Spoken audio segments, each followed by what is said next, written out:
جناب صداقت مغل صاحب JKLF نظریاتی نیلم سے تشریف لائے،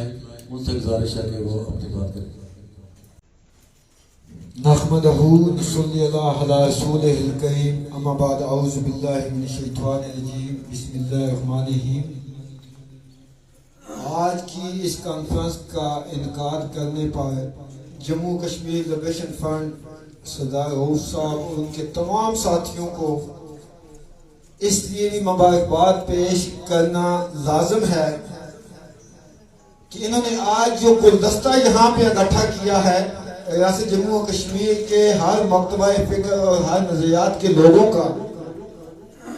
یقیناً ہم سب یہ کہتے ہیں کہ ریاست پاکستان بنے یا خود مختار بنے لیکن تقسیم نہ ہو۔ ثم الحمدللہ کہ ریاست کے تمام لوگ اس بات میں متفق ہیں، اور ہم جو آزادی پسند ہیں جو اس سے قبل بھی رؤف صاحب نے اور ان کے ساتھیوں نے نامناسب حالات میں بھمبر سے لے کے مظفر آباد تک ایک مارچ کیا، تو یہ بیسکلی ان لوگوں کا کام تھا۔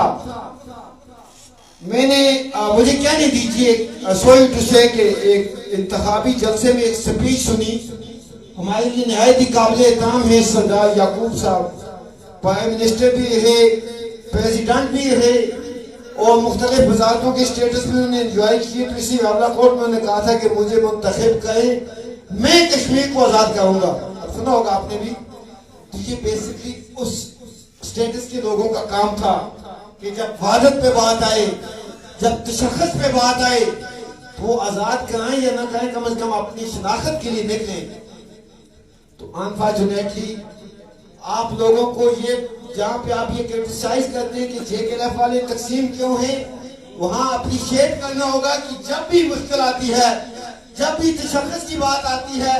تو یہ JKLF والے ہی کوئی نہ کوئی جو ہے وہ اٹھتا ہے، وہ اپنے آپ کو پیش کرتا ہے۔ اس بات پہ رؤف کشمیری صاحب اور ان کے ساتھیوں کو مبارک دینے کے ساتھ ساتھ ہماری ایک بہن یہاں بیٹھی ہوئی ہیں، اور باقی جتنے بھی لوگ ہیں، آپ سب کو یہاں پہ آنے پہ میں بھی مبارکباد دیتا ہوں، ویلکم کرتا ہوں کہ میں پارٹ آف رؤف کشمیری ہوں، میں پارٹ آف یاسین ملک ہوں، میں پارٹ آف سردار صغیر ہوں، چونکہ میں پارٹ آف JKLF ہوں۔ تو اس لیے آج کا جو موضوع ہے، امید یہ رکھی جا سکتی ہے کہ آج کا جو گلدستہ آپ نے یہاں پہ اکٹھا کیا ہے رؤف صاحب، یہ کانفرنسیں کرنا، فوٹو سیشن کرنا، سٹیٹمنٹیں جاری کرنا اور برخاست ہو جانا، ایسے نہ قوموں کو آزادی ملتی ہے نہ حقوق ملتے ہیں۔ میرے خیال سے ایسے تو ہمیں منرل واٹر کی کوئی بوتل بھی ملے گا۔ تو اگر ہم لوگ سب واقعتاً مخلص ہیں، اور ہم سب لوگ اگر واقعتاً سنسیر ہیں، اور اگر ہم یہ چاہتے ہیں جو علاقے پاکستان کے دائی میرے بھائی یہاں پہ بیٹھے ہوئے ہیں کہ سارے کا سارا ریاست جموں کشمیر پاکستان بنے، یا وہ جو آزادی پسند یہاں پہ بیٹھے ہوئے ہیں وہ اس سمیت کہ ریاست مکمل آزاد ہو، تو پھر ہمیں پریکٹیکلی ڈی چوک جانا چاہیے۔ ڈی چوک اس لیے جانا چاہیے کہ وہاں کے ارباب اختیار سے،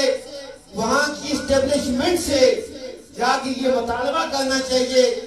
کہ آپ تو کشمیر کو پاکستان بنانے کے لیے ایک بڑی فوج رکھی ہوئی ہے، آپ نے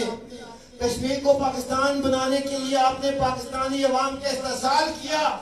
ٹینک اور توپیں اور ایٹم بم تک بنائے، وہ کشمیر تو تم لے نہیں سکے، اور یہاں گلگت بلتستان کے لوگوں کو پل، سکول اور سڑکیں دینے کے لیے ریاست جموں و کشمیر کے تشخص کو بگاڑ رہے ہو، ریاست جموں و کشمیر کے مسئلے کو ہمیشہ ہمیشہ کے لیے دفن کرنا چاہتے ہو۔ تو یہاں مجھے یہ بھی کہنے دیجئے کہ ہماری لیڈرشپ اتنی غیر سنجیدہ ہے، روایتی لیڈرشپ، کہ حاجی یعقوب صاحب کی ابھی میں نے بات کی، پھر بات انہیں پہ آتی ہے کہ جب وہ صدر تھے، 5 سال صدارت کا سٹیٹس انجوائے کرنے کے بعد جب 2 مہینے رہتے تھے ان کے ٹینور کو، تو ان کی طرف سے ایک سٹیٹمنٹ آتی ہے کہ میں یہ صدارت گلگت بلتستان کے لوگوں کو دینے کے لیے تیار ہوں۔ اب بھائی اگر آپ واقعی گلگت بلتستان کے لوگوں کو صدارت دے کے ان کے دکھوں کا مداوع کرنا چاہتے تھے، تو جس دن آپ نے حلف اٹھایا تھا آپ کو اسٹیٹمنٹ اس دن دینی چاہیے تھی۔ پھر ہماری یہ روایتی لیڈرشپ سوچ سے اتنی غیر سنجیدہ ہے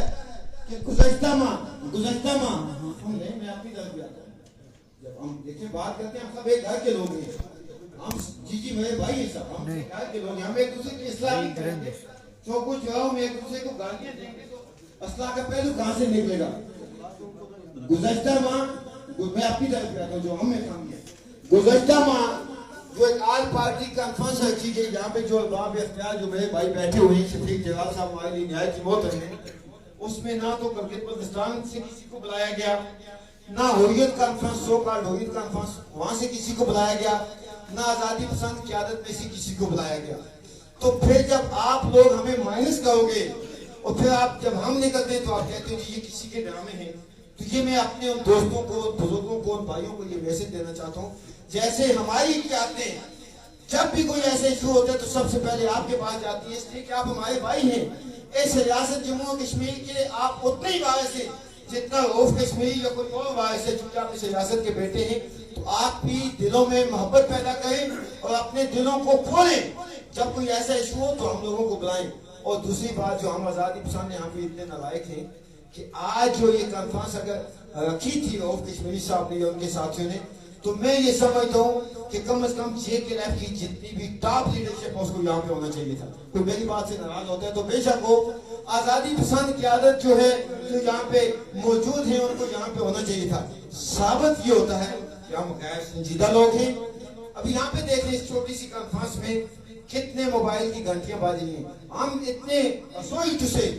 مجھے چونکہ بات کرنے کا حق ہے اور بغیر کسی کی تصدیق کیے میں اپنی بات اپنے دوستوں, اپنے بھائیوں, اپنے بزرگوں تک رکھنے کا حق رکھتا ہوں کہ ایسی کانفرنسوں میں ہم اپنے موبائل کو سائلنٹ بھی نہیں لگا سکتے. نہ تو ہمارے کوئی بلین کے بزنس ہیں تو وہ تباہ ہو جائیں گے, نہ کوئی اسمبلی سیشن میں ہم نے جانا ہے تو ہمیں باقی سنجیدگی کا بلایا کرتے ہوئے میں مختصر یہ کہوں گا کہ جن لوگوں نے وہ قرارداد لائی ہے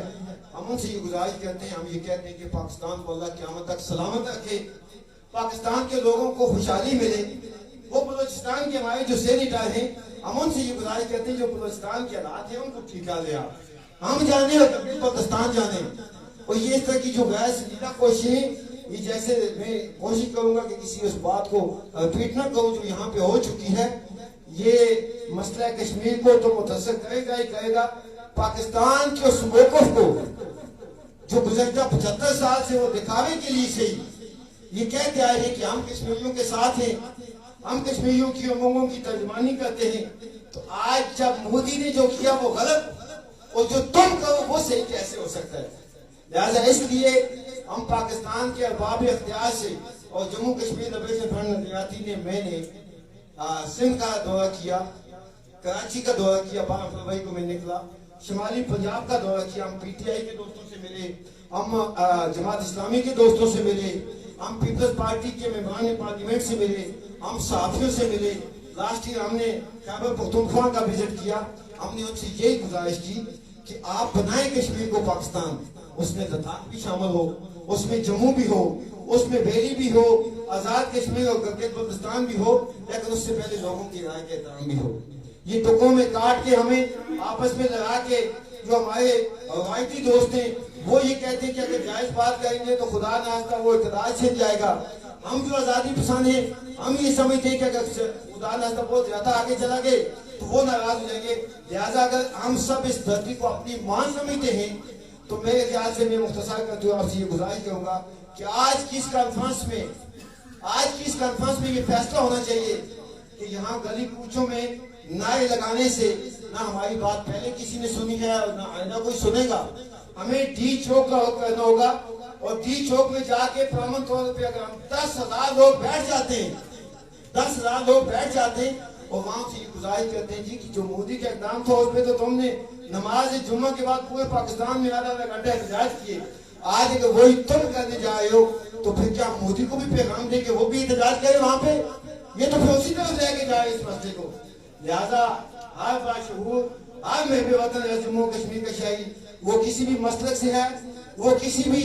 نظریے سے ہے, وہ ریاست جموں کشمیر کا وارث ہے اور اطلاقاً یہ اس کا حق بنتا ہے کہ وہ ریاست کی تشخص کے لیے, ریاست کی حفاظت کے لیے آواز بلند کرے. اور یہاں جس کو ہم آزاد کہتے ہیں انفارچونیٹلی اسی راولہ کوٹ میں لیاقت یاد نہ سمگلر ہے, نہ ڈاکو ہے, نہ قاتل ہے. اس نے عوامی حقوق کے لیے احتجاج کیا اور اس کو جس طرح سے تشدد کر کے